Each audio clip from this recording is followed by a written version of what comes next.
I, from advice from Mark Rogers, had tweeted that. So my actually only thing that I was going to be disturbed about, and I knew it was coming as an Alabama fan, was that TCU was going to be ranked lower than Alabama, and I knew it was going to happen, and I thought it was crazy. I just didn't think it was right. I'm like, listen, TCU is undefeated, and and has some very high quality wins, and I just thought they should have been ranked higher than Alabama. That was my big gripe. I knew it was going to happen before the polls even came out, but kind of what I thought was a bit of a surprise was Michigan landing at number 5. Now, disclaimer, it is November 2nd today, so I get it, right? In the grand scheme, it doesn't matter. If Michigan wins out, wins the Big Ten, they're going to the playoff, and they're probably going to be the number 1 seed. So I do understand all of that, right? Now, I'll preface it with that. But what are your thoughts? I'll go to you first, Dre. Your thoughts on the first rankings with Michigan being number 5? Yeah, well, for one, a couple of things. What people have to realize is um, this is what the committee wants. They want to draw you in. They want to get you having conversations about it. They knew what they were doing when they put Clemson, I think, 4 and Michigan 5. Mm-hmm. Okay? Um, and number two, we're going to definitely see some kind of change next week in the top 4 because Tennessee plays Georgia, if I'm not Mm-hmm. mistaken. Yep. So there will be change regardless. So I'm not too worried about it because Michigan has everything in front of them. And even if you were in the camp, well, look, I understand that, but what if we do have one loss and it is Ohio State? I still think I'm speaking for a fan who thinks this. I still think we deserve to be in the running for that 4th spot. Well, what I think should give you a little bit of solace is the fact that Tennessee has to play Georgia, and one person does have to lose, and that may help you. So depending on how the rest of things shake out. So I mean, I'm not worried about it. If you want to use and say, Michigan's, you know, uh, uh, non-conference schedule is the majority of the reason why you placed them 5, as well as their playing style. I can't argue that. Look, Des, we said it going into going back to the preseason that the non-conference was pathetic. It is what it is. Even me and you, like off, with our personal conversations, you told me like, dude, if you guys, don't win out, I'm not sure if you do get in. You've been pretty, and you said due to your non-schedule, your non-conference schedule. Um, And Now, the reason I said that, sorry to cut you off, the yeah, reason I said that is because the thing is, if you become a one loss non conference champion, now everything comes into play, right? So hmm if you went out, it doesn't matter. No one cares. It does not matter. We don't care who you played in the out of conference. You beat everybody on your schedule. But if you are a one loss non conference champion, now the entire resume comes under scrutiny, right? Where they're looking at everything under a magnifying glass. So now, right, not only your loss, okay, how bad was it? Who did you lose to? Was it on the road? Were all your guys healthy? And then they also go to, okay, well, who's your best win? And now they start to comb through who the best win is, strength of schedule. So that is why I said that, was because when you're one loss non-conference champion, now from game 1 to game 12 now is going to come under scrutiny. Go ahead, no, Jerry. no, no, absolutely. And the if you want to have a conversation about, okay, so you don't like Michigan's, strength of schedule, and you don't, think they've had the most impressive wins this year. I mean, I think it's fair to have the conversation with does on paper Ohio State have definitively better wins. I can't say they do. Um, Now, that's where the style of play, I believe, does come into the equation. Um, Ohio State, when they do win, well, when they've won every football game, but They are very exciting. They put up a lot of points. Um, they definitely win on most weeks. I guess you could say prettier than Michigan. So do I think that's fair? Not necessarily. And I think if anything, last year showed you, Des, because we didn't, we had our doubts, was that Michigan wins their way, and when they're clicking, it doesn't matter how explosive a team like Ohio State looks. They can beat you playing their game. They can. So I think it's fair to say, hey, why should Ohio State necessarily be above Michigan? Why should Clemson necessarily be above Michigan? Right? Because we all know the ACC is not very good either. So, look, man, at the end of the day, it's not worth getting in a twist about. It will play out like it always does. And best case scenario to prevent really any heartache, if you're for the Michigan football team, is to take care of business, continue to win, and show up to the horseshoe undefeated, and do what you got to do. Mark, what are your thoughts on Michigan being number 5? Well, it will play out, but this is not the NFL, where objectively it's going to play out. So I don't need to be concerned with what anybody thinks. The wins and losses stand on their own. But yeah, if Michigan takes care of business and wins the conference, they're good, to Dez's point.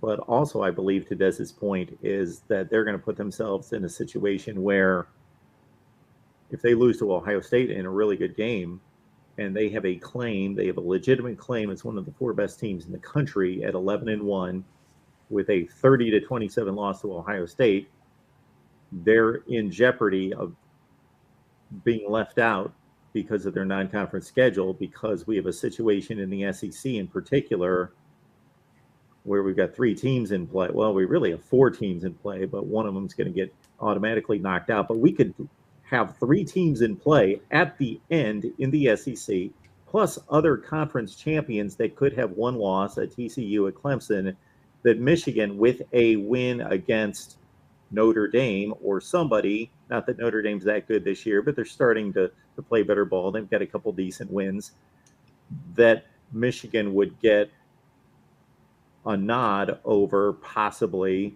even though they didn't win a conference, with that type of non-conference win versus what they're going to be showing everyone.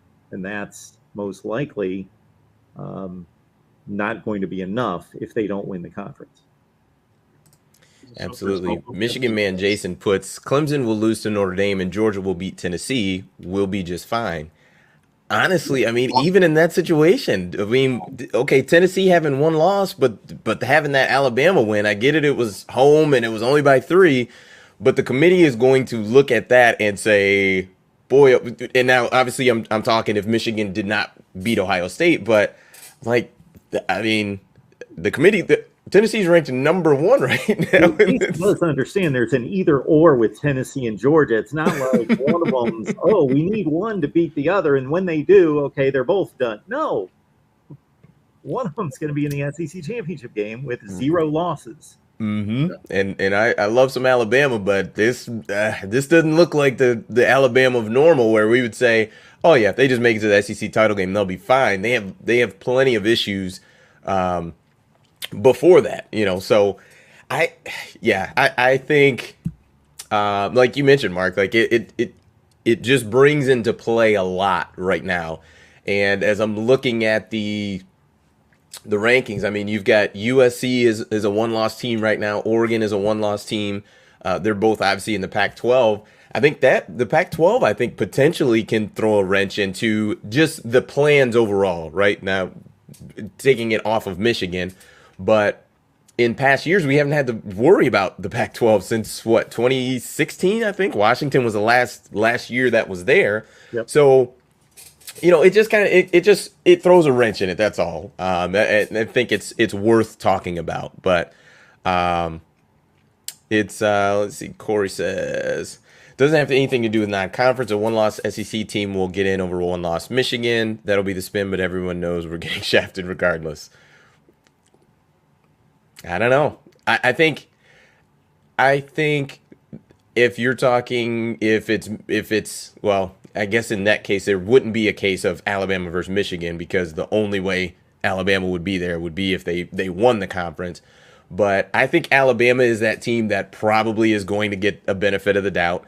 I think Georgia is a team just from obviously the recent history of Georgia coming off a national championship.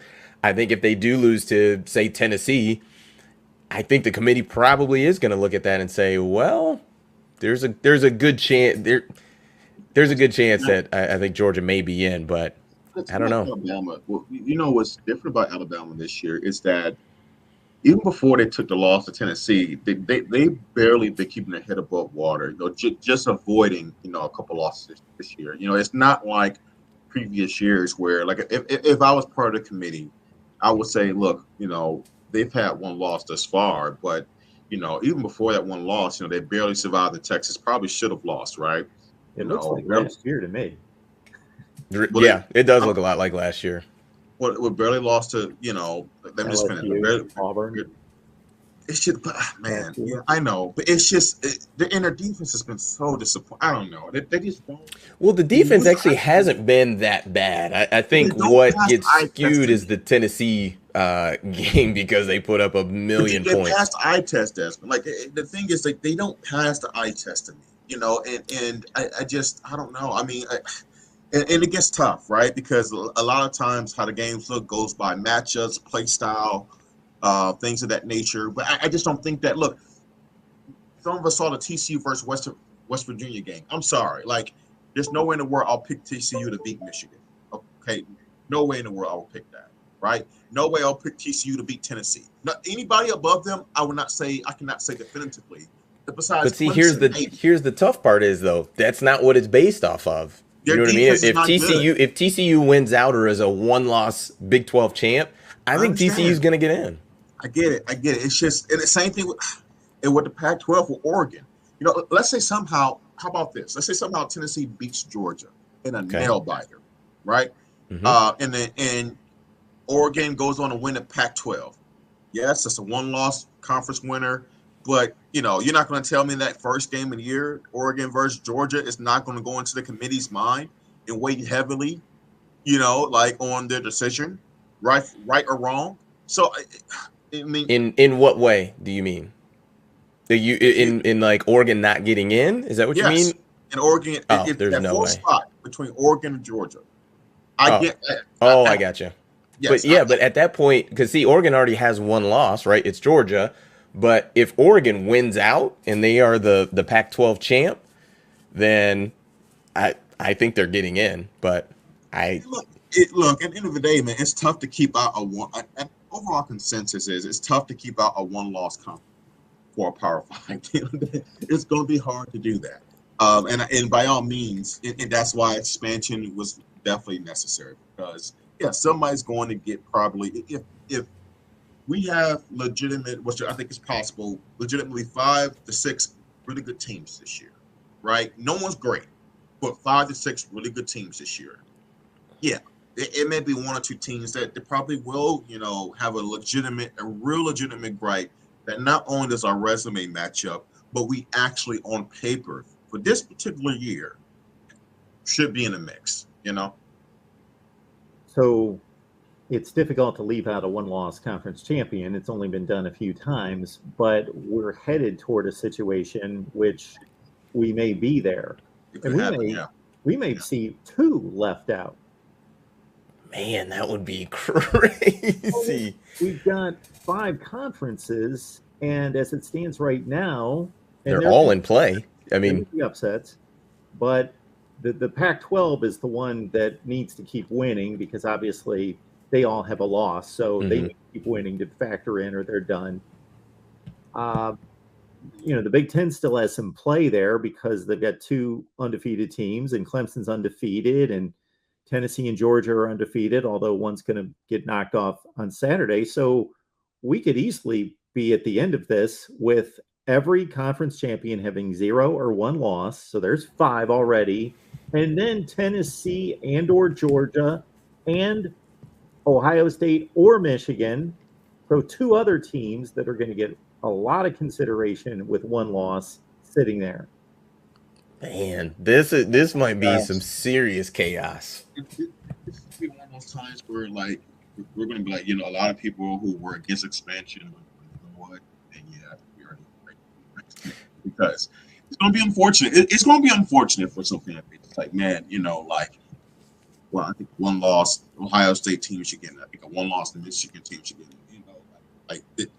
Especially it's funny, for a conference like the Big Ten that does two different divisions. You're going to be watching the Big Ten title. How irritating will it be that whoever loses most likely the game between Michigan and Ohio State, they got to watch at home while the other goes to play some crap in the Big Ten West. I'm just being honest. And it's like, and they're like, it's just like, and it's like playing Illinois or something like that. And they're not crap, by the way, because I actually think Illinois is from the opinion. Yeah. And I give Brett Bielema a ton of credit. I wonder how Wisconsin boosters and them feel about him now. Maybe you should have gave him what he wanted when he was there in the first place. They're good, but I know I just say Illinois is like crap, but I'm just making a point. In general, even their good teams in the West are what? Can you name one year when the Big Ten's West best teams, Wisconsin or Iowa, when they were undefeated, will be even the third best team in the Big Ten East? That's what I mean in comparison to the Big Ten East. Now maybe this year's a little bit different. MSU is down, Penn State coming down. Looks like they may be coming down to earth a little bit.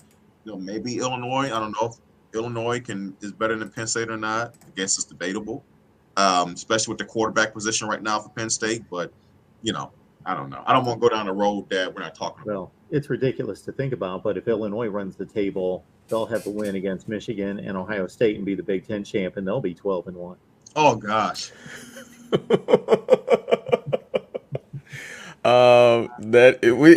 We could have some chaos going on. Wanted to highlight this comment by Mike Rotunda. It says even if the Big Ten champion has 2 losses, they should be in. I would imagine you gentlemen disagree because I disagree wholeheartedly. Not going to be in. I also disagree with that. Well, if things continue the way they are. You're two different things, though, in my mind. Because the reward for winning your conference is literally the trophy and saying that the fact that you won your conference. But now it's a different question of whether you are a top 4 team in the country, right? So if I'm part of the committee, I'm like, okay, yeah, you won the Big Ten. Big Ten is a respectable Power 5 conference, but you have 2 losses. So even though you are the champion in that particular conference, it doesn't definitively mean that you're one of the top 4 teams in the country. So that's why I think once you have that second loss, they can become mutually exclusive in my world. I want you guys to talk as much as possible because I can jump on here whenever I want and talk about this, 24/7 if I want to. But Mike, I will say this. I will be on live Thursday, Friday, and Saturday night. Please call me. Please call me. I think Mike just triggered Mark. Yeah, Mike is I mean, I just don't like and here's the thing. It doesn't mean that right in any given year a 2-loss Big Ten champ doesn't deserve to be in, right? Yeah. I don't think we're saying that, but this is not the year for that. No. Like this is not the year for that. Too much parity. Right. Like everybody's in play. Like I mean, think at this point, most years we would have the Pac-12 would be done. Yeah. Oklahoma would be the only undefeated or 1-loss team in the Big 12. Yep. Notre Dame would be gone as they are now.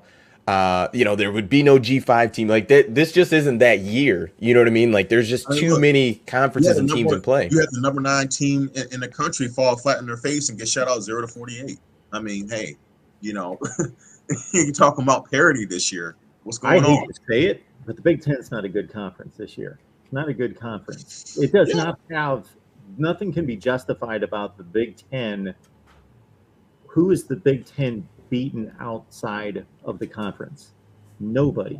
Notre Dame. That's the best win by far. That's it. Yeah. Yeah, I was gonna say Auburn, but they're awful. Auburn's Auburn's awful. awful. Colorado's awful. Everything else is a loss. Boston College is awful. The Big Ten, I can sit here and say I would love to see the Big Ten play more out of conference games, and I'd like to see more out of conference games out of everyone for a better sample size, because I do think that the Big Ten's better than what those non-conference results show. But because Michigan didn't play anyone, Maryland didn't play anyone, Minnesota Ohio didn't State play didn't anyone. play anyone.